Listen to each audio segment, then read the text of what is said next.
ਸਰਦਾਰ ਬਖਸ਼ਮ ਸਿੰਘ ਨਰੂਲਾ ਦੇ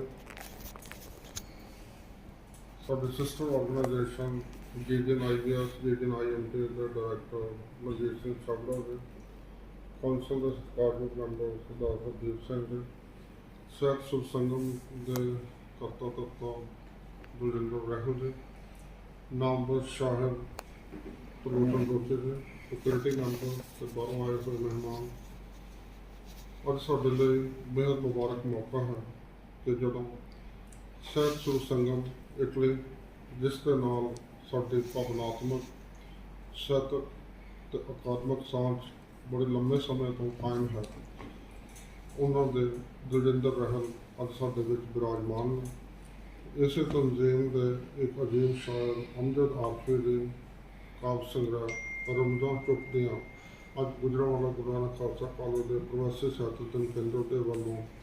ਆਪ ਸਭ ਵਰਗੀਆਂ ਮੁਮਤਾਜ਼ ਸ਼ਖਸੀਅਤਾਂ ਦੀ ਮੌਜੂਦਗੀ ਦੇ ਵਿੱਚ ਲੋਕ ਬਰਕਤ ਹੋਈ। ਸਾਡੇ ਲਈ ਇਹ ਬੇहद ਮੁਸਰਤ ਦਾ ਅਤੇ ਮੁਬਾਰਕ ਮੌਕਾ ਹੈ ਕਿ ਦੇਸ਼ਾਂ ਵਿਦੇਸ਼ਾਂ ਦੇ ਵਿੱਚ ਵਸਦੇ ਪੰਜਾਬੀ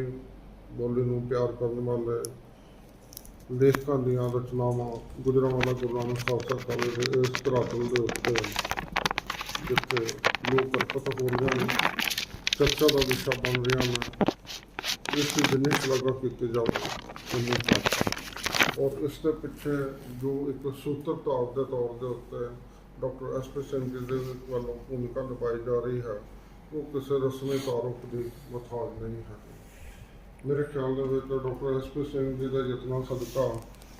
ਕੋਈ ਵੀ ਵਿਸ਼ਵ ਦਾ ਅਜਿਹਾ ਖਿੱਤਾ ਨਹੀਂ ਹੈ ਕਿ ਜਿੱਥੇ ਵਸਦਾ ਪੰਜਾਬੀ ਲੇਖਕ ਅੱਜ ਪ੍ਰਵਾਸੀ ਸਾਹਿਤਕ ਕੇਂਦਰ ਦੇ ਨਾਮ ਤੋਂ ਜਾਣੂ ਨਾ ਹੋਵੇ। ਕਈ ਅਜਿਹੀਆਂ ਤਨਜ਼ੀਮਾਂ ਨੇ ਜਿਨ੍ਹਾਂ ਦੇ ਬੂਟੇ ਗੁਜਰਾਂਵਾਲਾ ਗੁਰੂ ਨਾਨਕ ਖਾਲਸਾ ਕਾਲਜ ਦੇ ਪ੍ਰਵਾਸੀ ਅਧਿਐਨ ਕੇਂਦਰ ਦੇ ਵਿੱਚ ਡਾਕਟਰ ਐਸ ਪੀ ਸਿੰਘ ਦੇ ਯੋਗ ਮਾਰਗਦਰਸ਼ਨ ਦੇ ਹੇਠ ਲੱਗੇ ਤੇ ਅੱਜ ਉਹ ਵਿਸ਼ਵ ਭਰ ਦੇ ਵਿੱਚ ਮਾਂ ਬੋਲੀ ਪੰਜਾਬੀ ਦੀ ਖੁਸ਼ਬੂ ਨੂੰ ਫੈਲਾ ਰਹੇ ਨੇ। ਔਰ ਉਮੀਦ ਹੈ ਕਿ ਆਉਣ ਵਾਲੇ ਸਮੇਂ ਦੇ ਵਿੱਚ ਵੀ ਸਮੂਹ ਅਦਬੀ ਤਨਜ਼ੀਮਾਂ ਦੇ ਨਾਲ ਜੁੜੇ ਹੋਏ ਕਾਰਕੁਨ ਅਤੇ ਉਹਨਾਂ ਦੇ ਮੈਂਬਰ ਵੱਖ-ਵੱਖ ਲੇਖਕ ਆਪਣੀਆਂ ਰਚਨਾਵਾਂ ਨੂੰ ਇਸ ਮੰਚ ਤੋਂ ਲੋਕ ਅਰਪਿਤ ਵੀ ਕਰਾਉਣਗੇ ਔਰ ਇੱਥੇ ਉਹਨਾਂ ਪੁਸਤਕਾਂ ਦੇ ਉੱਤੇ ਭਰਵੀਂ ਚਰਚਾ ਵੀ ਹੋਏਗੀ। ਇਸ ਦੇ ਲਈ ਮੈਂ ਆਪ ਸਭ ਨੂੰ ਮੁਬਾਰਕਬਾਦ ਦਿੰਦਾ ਔਰ ਇਸ ਦੇ ਲਈ ਵਿਸ਼ੇਸ਼ ਤੌਰ ਦੇ ਉੱਤੇ ਜਿਹੜੀ ਸ਼ਲਾਘਾ ਕਰਨੀ ਬਣਦੀ ਹੈ ਲੋਚਨ ਲੋਚੀ ਜੀ ਪੰਜਾਬੀ ਵਿਭਾਗ ਤੋਂ ਮੈਡਮ ਸ਼ਰਨਜੀਤ ਕੌਰ ਜੀ, ਸਰਦਾਰ ਹਰਦੀਪ ਸਿੰਘ ਜੀ ਤੇ ਬਾਹਰੋਂ ਆਏ ਹੋਏ ਮੁੱਖ ਸੱਜਣ, ਆਪ ਸਾਰਿਆਂ ਦੇ ਇੱਥੇ ਪਹੁੰਚਣ ਤੇ ਬਹੁਤ ਬਹੁਤ ਸਵਾਗਤ, ਤਹਿ ਦਿਲ ਤੋਂ ਜੀ ਆਇਆਂ।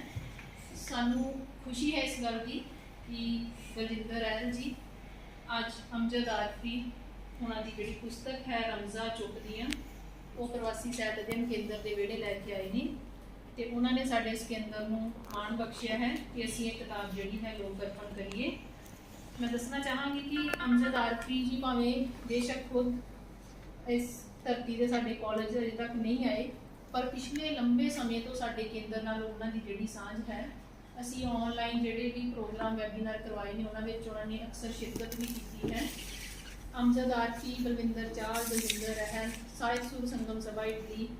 ਇਹਨਾਂ ਦੇ ਇਹ ਸਾਰੇ ਜਿੰਨੇ ਵੀ ਉਹਦੇ ਮੈਂਬਰ ਨੇ, ਨੁਮਾਇੰਦੇ ਨੇ, ਇਹ ਸਾਰੇ ਹੀ ਸਾਡੇ ਕੇਂਦਰ ਦੇ ਨਾਲ ਪਿਛਲੇ ਲੰਬੇ ਸਮੇਂ ਤੋਂ ਜੁੜੇ ਹੋਏ ਨੇ। ਸੋ ਇਹ ਜਿਹੜੀ ਪੁਸਤਕ ਹੈ ਇਹ ਉਹਨਾਂ ਦੀ ਦੂਸਰੀ ਜਿਹੜਾ ਉਹਨਾਂ ਦਾ ਕਾਵਿ ਸੰਗ੍ਰਹਿ ਹੈ,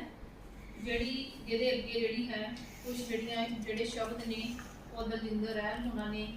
ਲਿਖੇ ਹੋਏ ਨੇ, ਤਾਂ ਲੋਚਨ ਲੋਚੀ ਜੀ ਨੇ ਉਹਨਾਂ ਦੀ ਕਵਿਤਾ ਬਾਰੇ ਕੁਝ ਜਿਹੜੇ ਨੇ ਉਹਦੀ ਜਿਹੜੀਆਂ ਵਿਸ਼ੇਸ਼ਤਾਵਾਂ ਸਾਂਝੀਆਂ ਕੀਤੀਆਂ ਨੇ। ਬਲਵਿੰਦਰ ਚਾਹਲ ਉਹਨਾਂ ਨੇ ਉਹਨਾਂ ਦਾ ਜਿਹੜਾ ਪਿਛੋਕੜ ਹੈ ਪਾਕਿਸਤਾਨ ਤੋਂ, ਜਿਸ ਕਿੱਤੇ ਨਾਲ ਉਹ ਜੁੜੇ ਰਹੇ ਨੇ, ਉੱਥੋਂ ਬਾਰੇ ਉੱਥੇ ਜਿਹੜੀ ਹੈ ਸਹਿਤ ਸੁਭਾਵਾਂ ਦੇ ਵਿੱਚ ਉਹ ਕਿਵੇਂ ਸਰਗਰਮ ਨੇ, ਉਹਦੇ ਬਾਰੇ ਜਾਣਕਾਰੀ ਦਿੱਤੀ ਹੈ। ਸੋ ਸਾਨੂੰ ਖੁਸ਼ੀ ਹੈ ਕਿ ਅੱਜ ਜਿਹੜੀ ਪੁਸਤਕ ਹੈ ਪ੍ਰਵਾਸੀ ਸਾਹਿਤ ਅਧਿਐਨ ਕੇਂਦਰ ਵੱਲੋਂ ਜਿਹੜੀ ਹੈ ਉਹ ਲੋਕ ਅਰਪਣ ਕੀਤੀ ਜਾਏਗੀ। ਉਹਦੇ ਲਈ ਦਲਜਿੰਦਰ ਰਹਿਲ ਜੀ ਦਾ ਤਹਿ ਦਿਲ ਤੋਂ ਸ਼ੁਕਰੀਆ। ਹੁਣ ਮੈਂ doctor S P Singh ji ਨੂੰ ਗੁਜ਼ਾਰਿਸ਼ ਕਰਦੀ ਹਾਂ